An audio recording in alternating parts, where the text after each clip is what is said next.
As the funeral services are held in New York City today, everyone at the White House is keeping the officer's family, friends, and fellow NYPD law enforcement officers in our thoughts and prayers.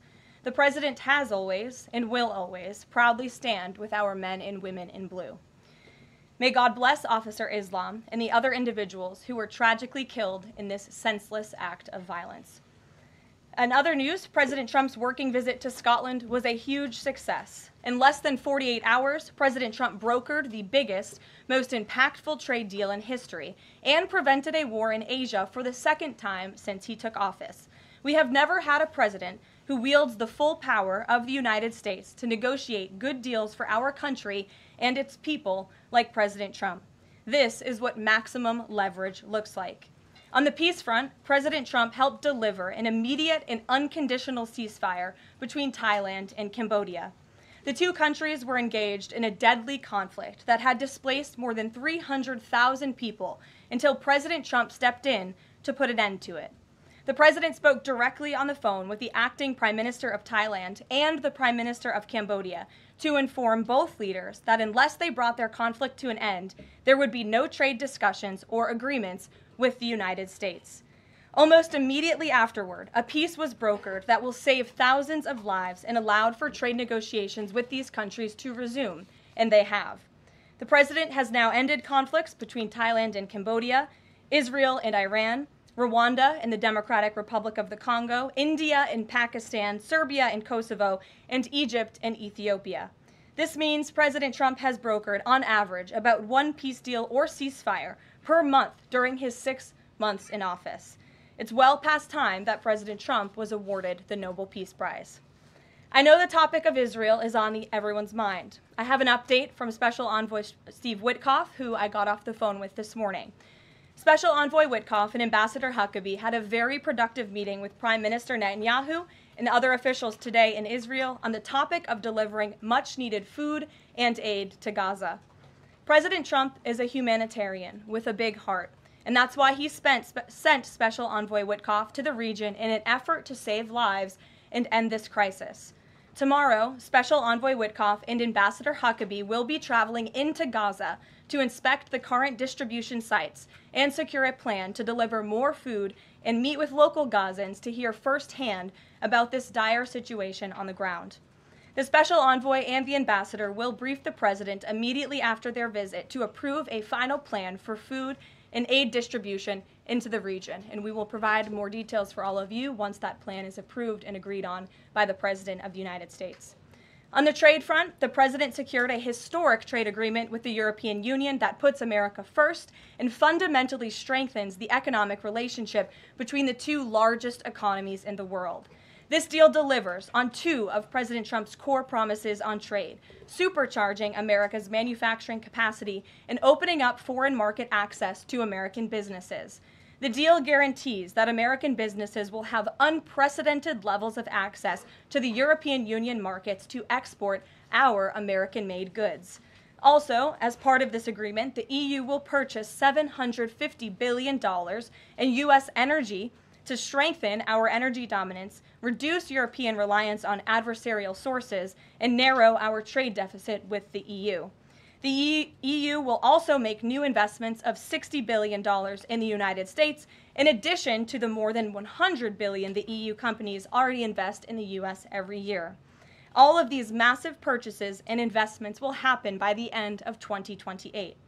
What we are watching is President Trump rebuilding the greatest economy in the history of the world and simultaneously proving the so-called economic experts wrong at every turn.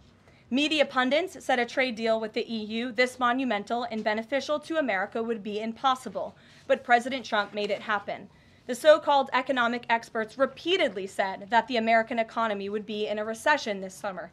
Well, summer is here. It's almost over, and that recession does not exist. Yesterday, in fact, real GDP growth in the second quarter increased at a 3.0% annual rate, significantly above expectations. President Trump's America First policies are driving economic growth, as he always said they would. And this growth is being driven by the private sector, not the government. Federal government spending fell for a second straight quarter, while real business fixed investment rose by nearly 2% following its first quarter surge. President Trump is right-sizing government spending, reversing the damage done by the Biden administration, and allowing the private sector to flourish. The same so-called experts claimed that President Trump's tariffs would spike inflation and hurt American consumers. But consumer spending growth just accelerated, and inflation remains right on track. For the past 5 straight months, core inflation has come in below market expectation and remains in line with the Fed's 2% inflation target. Meanwhile, customs and tariff revenues have already totaled more than $150 billion since President Trump took office, leading to the first June budget surplus in nearly a decade. Those revenues will skyrocket even further starting tomorrow when new reciprocal tariff rates take effect. President Trump is restoring America's economic sovereignty by reducing our reliance on foreign countries, boosting investment in the U.S. to the tune of trillions of dollars, and creating hundreds of thousands of high-paying jobs for the American people. With America finally put first on trade and the largest middle-class tax cuts in history and other pro-growth provisions of the One Big Beautiful Bill beginning to take effect, the American economy will boom like never before over the course of the next 3.5 years, thanks to the president's vision. Finally, as you all know, the president signed an executive order earlier this year to solve the problem of exorbitant pharmaceutical pricing.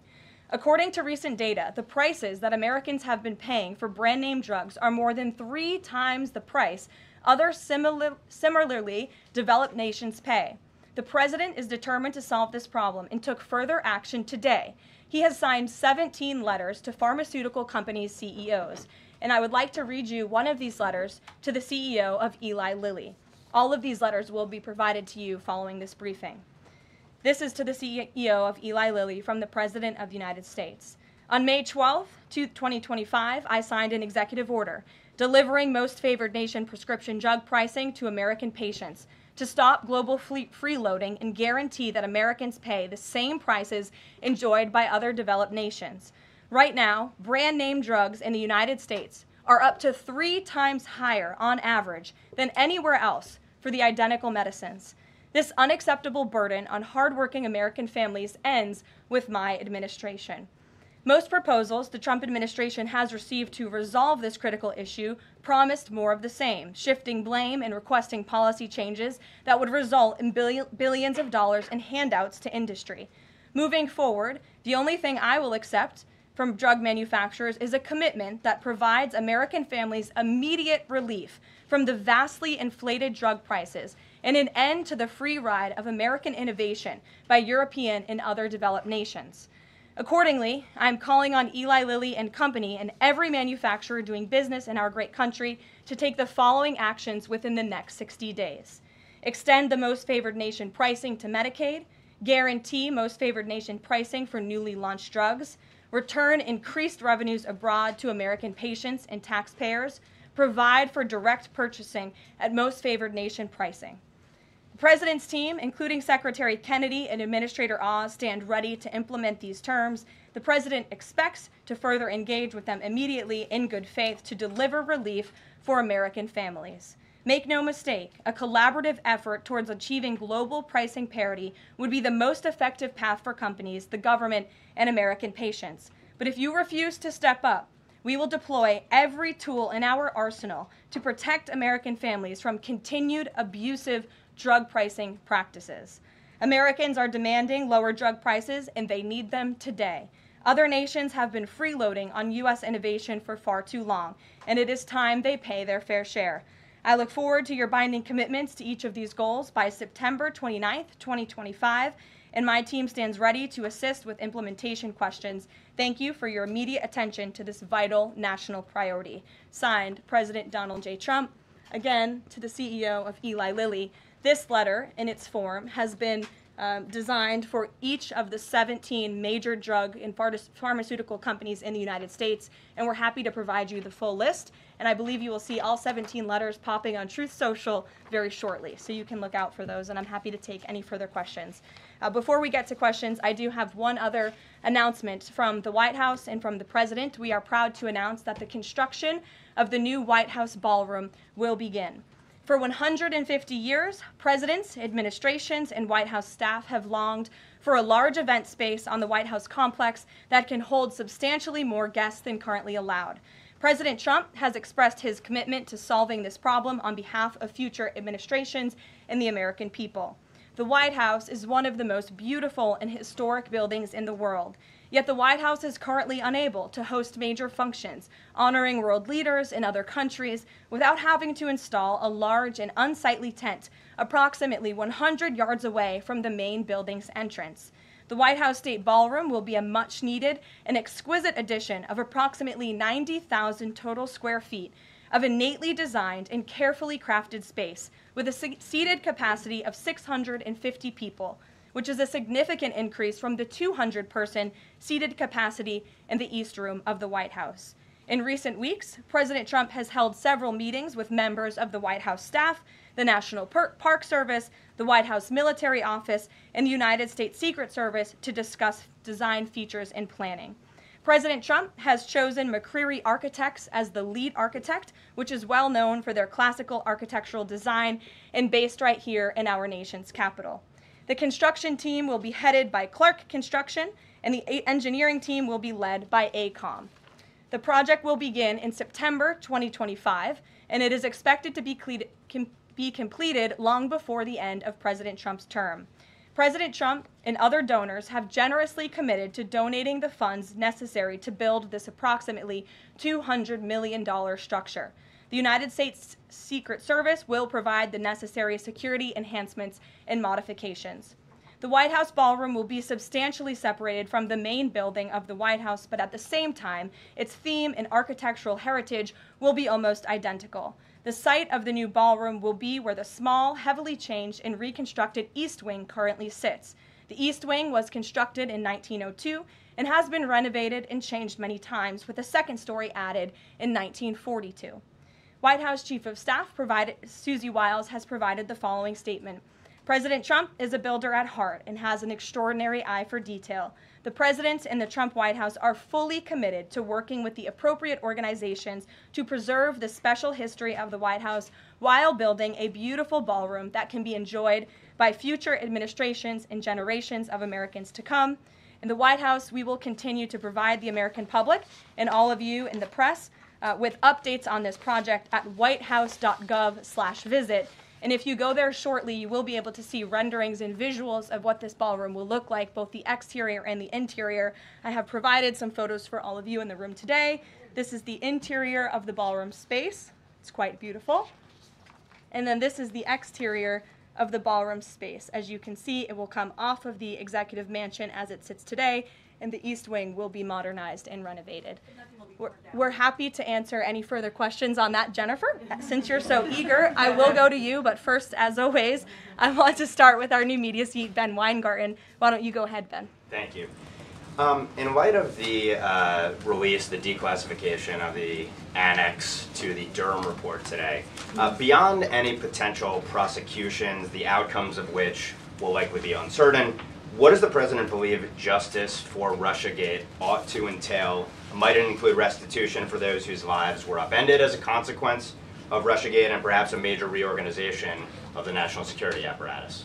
Well, I think a major organization of the national security apparatus, at least here at the White House within the National Security Council, has indeed taken place, and the President entrusts his current CIA director, John Ratcliffe, and our ODNI director, Tulsi Gabbard, to make the necessary changes to ensure classified intelligence, especially that could implement or hurt the national security of our country, does not make its way into the hands of irresponsible actors who want to politicize that intelligence for their own end. Since you brought up the declassification report that was put out by Senator Grassley today, I'm glad you brought it up, because this should be a story every outlet in this room should be covering.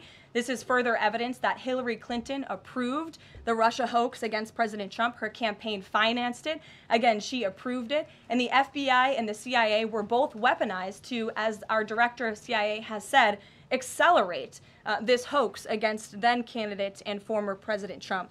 To answer the heart of your question, the President wants to see justice served, and he trusts the Attorney General and the Department of Justice to implement that justice and hold these people accountable. One more question, briefly, Sure. if I may, on a totally different topic. There's been legislation reintroduced in the House and Senate on designating the Muslim Brotherhood as a terrorist organization. The Muslim Brotherhood is considered by many to be the fountainhead of Sunni Islamic supremacism from which Hamas and other groups have spawned, with a nexus to domestic organizations as well. Does the president support designating the Muslim Brotherhood as a terrorist organization? Frankly, I'm not sure because I haven't talked to him, and I would never want to get ahead of the National Security Council on specific designations. It sounds like something this administration would support, but we can get a firm answer for you. How's that? Thank you. Thanks for beating here. Jennifer, go ahead.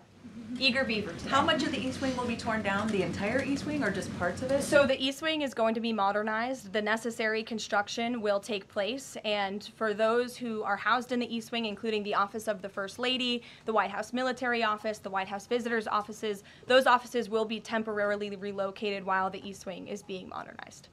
And then on Israel-Gaza, there are some reports that negotiations with Hamas might not be continuing. Did you get any updates from Steve Witkoff on that? I did. Special Envoy Witkoff is actively talking with our counterparts in Israel about that, and he wants to give some grace to the president so he can fully brief the president on what he's learning on the ground in both Israel and Gaza.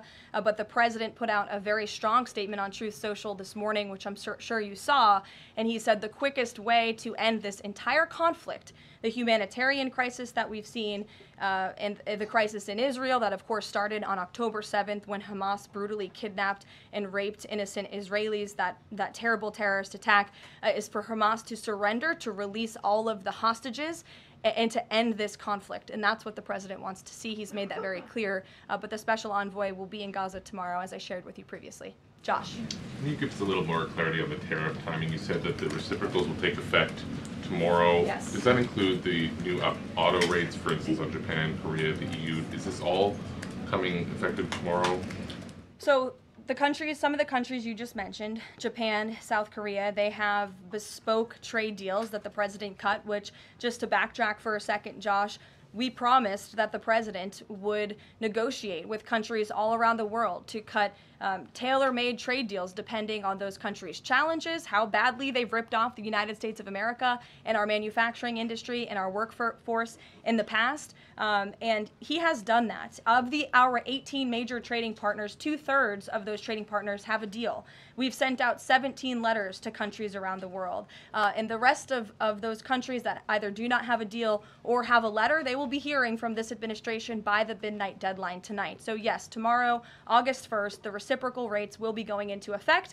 If more deals are cut between now and midnight, I will never count out the president. You've seen him do it before. He cut 3 deals in one day very recently.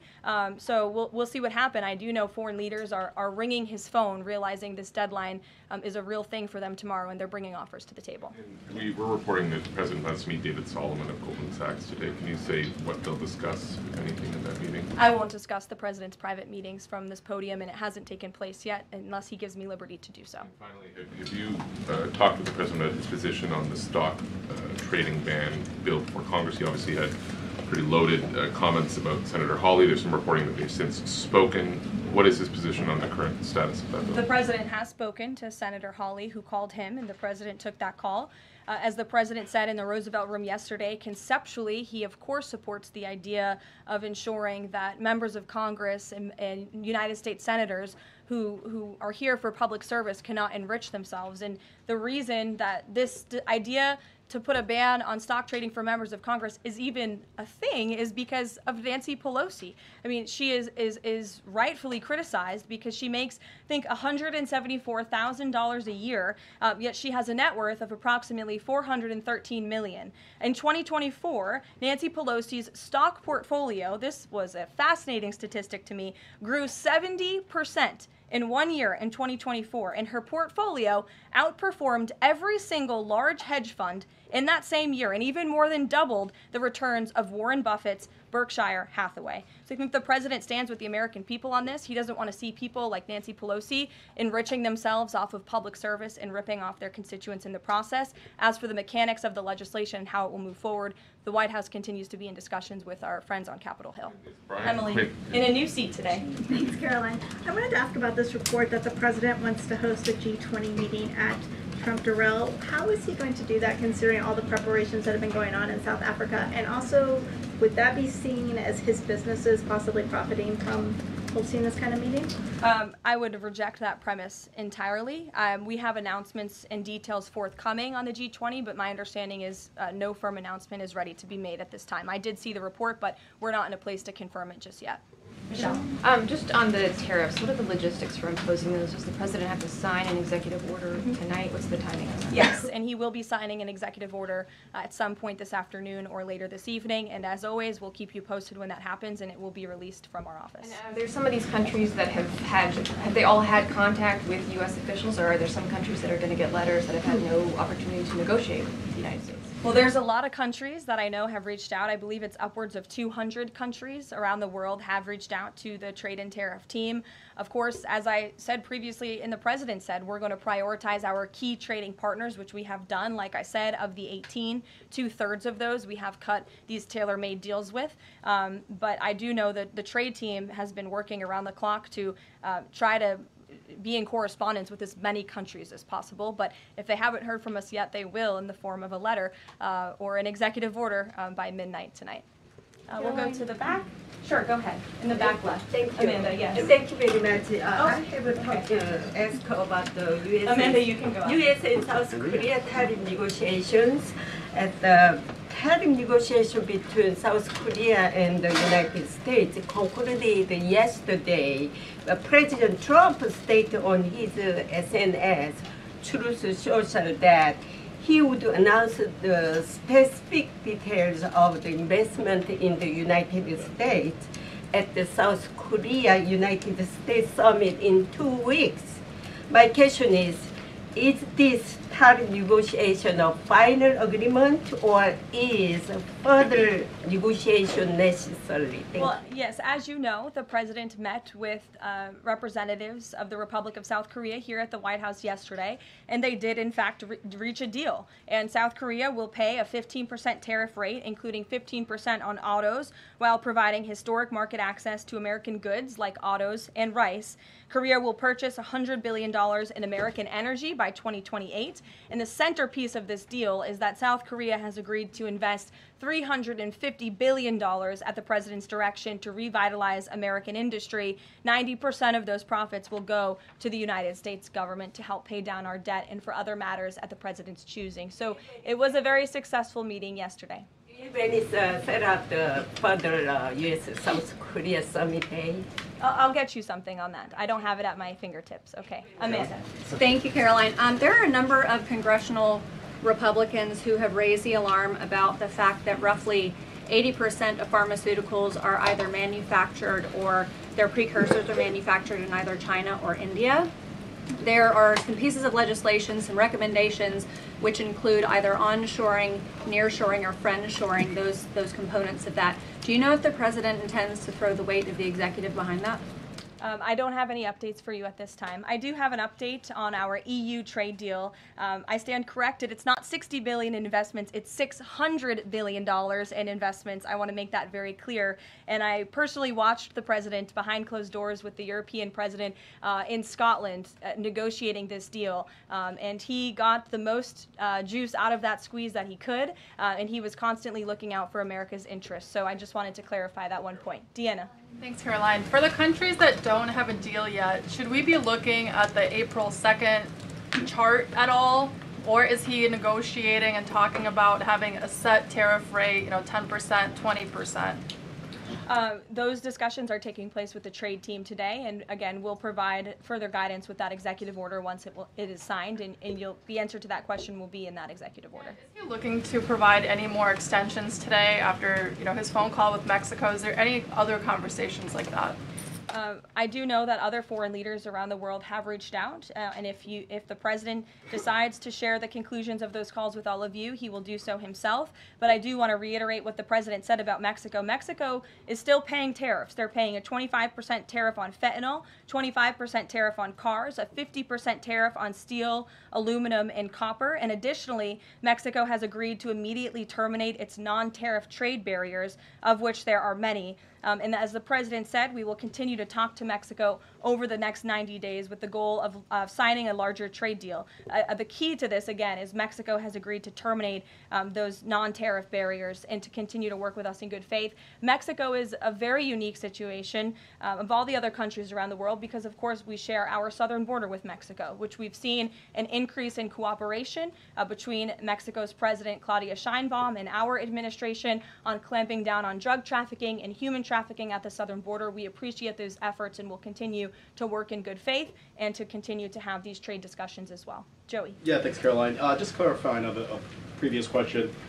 President Trump has indicated he's been looking at either 15% or 20% baseline universal tariff. Has he landed on one of those yet? I won't get ahead of the president on that baseline announcement. And then secondly, what did Treasury Secretary Bassett mean yesterday when he called the new Trump accounts for newborns a, quote, backdoor to privatizing Social Security? Does the administration view this new Trump accounts as a way to, in the long term, perhaps privatize Social Security? What the Secretary of Treasury was saying and what this administration believes is that these Trump newborn accounts, which is an incredibly creative and great provision that was in the One Big Beautiful Bill for newborn babies and families and future generations of Americans, will help supplement, not substitute, Social Security. The Trump administration is wholeheartedly committed to protecting Social Security. The president did it in his first term. He's doing it again in this term. But these newborn accounts are another revenue stream for young people to watch their money grow throughout their lives and to one day be able to access those funds so they can hopefully build a home and live the American dream. Jake. Just one follow-up on tariffs and then one not. Is the president at all considering extending the August 12th China deadline at all? Is that in consideration? So look, on China, you heard from the president on Air Force One when we were returning from Scotland. You've heard from the Treasury Secretary as well, Ambassador Jameson Greer. They just spent 2 days in Geneva for their third round of talks with China. And the current policy, the current trade program that we have going with China right now, as it stands, will decrease our deficit by $5 billion this year. So we are moving in the right direction when it comes to China. And Secretary Besson and Ambassador Greer continue to be in direct communication with our Chinese counterparts. But is the deadline, is it extension on the table potentially from the August 12th deadline as it stands? I don't think so, but I'll let the Secretary of Treasury speak on that because he's leading these negotiations. Reagan, go ahead. Thanks, Caroline. There's growing frustration that more of Trump's nominees haven't been confirmed. Why does the president think Senate Republicans are so behind, and has he had any further conversations with Leader Thune about it? The president has had many conversations with his friends in the United States Senate about advancing his nominees, his judicial nominees through this process. It is critical that we get these good attorneys in these positions so that we can end the weaponization of justice, so we can have true law and order in our country. It's unfortunate the Democrats are playing political games, but the president has made it clear to Senate Republicans they need to do everything in their power to advance the president's nominees as well. Kelly, go ahead. Caroline, thank you. 2 questions real quickly. Sure. Nigeria. Congressman Chris Smith, Republican from New Jersey, is calling upon the President of the United States to do something in terms of imposing perhaps sanctions on Nigeria for the persecution of Christians living in the northern part of Nigeria by radical Islamic groups. Has he contacted the President yet? And do you know if there's any action that the President will take? I'm not tracking a call between the president and the head of Nigeria. I know the president wholeheartedly condemns the persecution of Christians or, frankly, of people of any faith all over the world, but I don't have any updates for you in terms of sanctions in this part of the world. My second question, Caroline, deals with immigration here in America. As you know, a lot of deportation has been going on. ICE has been going after violent criminals that are here illegally, and rightly so. In the midst of that, there are some evangelical pastors who are stating that it may have gone to a point of being indiscriminate and actually getting innocent people, like members of the clergy. Has the president and has ICE looked at that to see how they can actually go after those violent criminals, but also make sure that members of the clergy are still not being deported? Well, look, the administration has always maintained the position that anyone who illegally crosses our nation's borders is subject to deportation. That's just the law of the land, and we must be a nation that enforces our laws.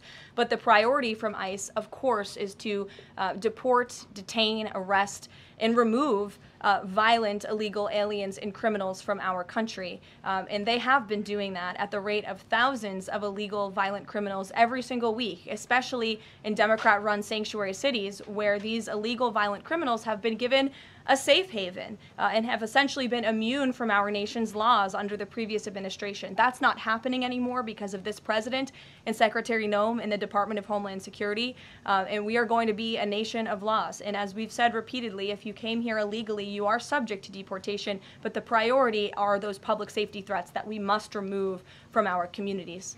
Thank you so much, Caroline. Two questions. So what Hamas hardens its position and Israel provides aid? Do you have any new information on the hostages that need aid too? And second question, we heard President Trump criticize President Macron and Prime Minister Starmer for their statement about recognizing a Palestinian state. What is the president's position on recognizing a Palestinian state, and will he recognize Israeli sovereignty in Judea and Samaria?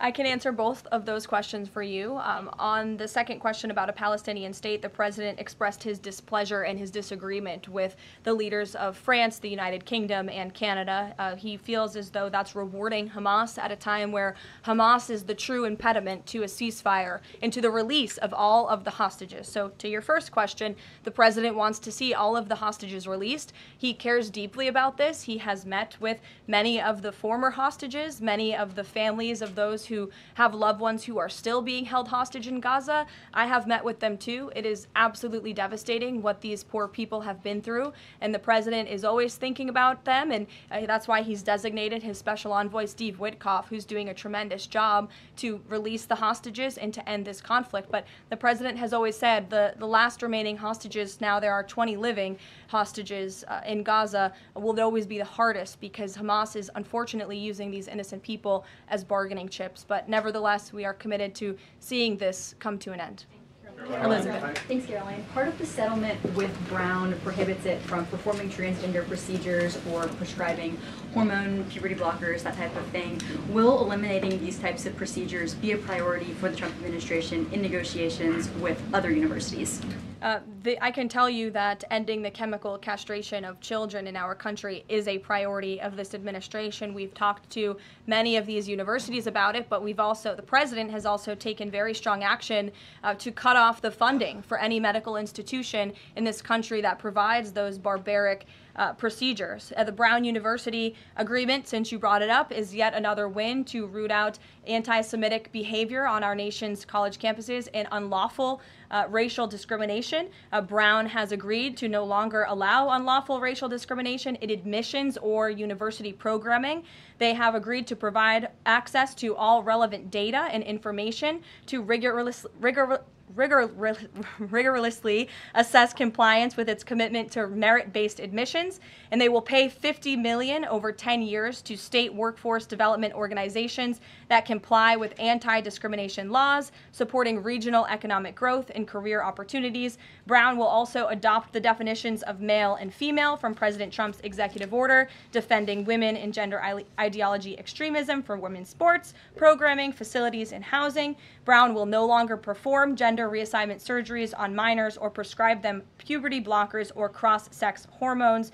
And Brown will take steps to improve the campus climate for Jewish students and combat anti-Semitism on their campus. This is yet another huge win for American students and for those who love our country and want to abide by our country's laws. On the topic of defending women from gender ideology extremism and helping women's sports, the president will be signing an executive order at 4 o'clock today with some very famous professional athletes whom I'm sure you all know. And that executive order will be focused on strengthening athletics in our country and making America healthy again. And we are going to re-implement the presidential fitness test in America's schools, which is, I think, something all Americans can get behind. So you'll hear from the president in 2 hours, and we will see you all there. Thank you.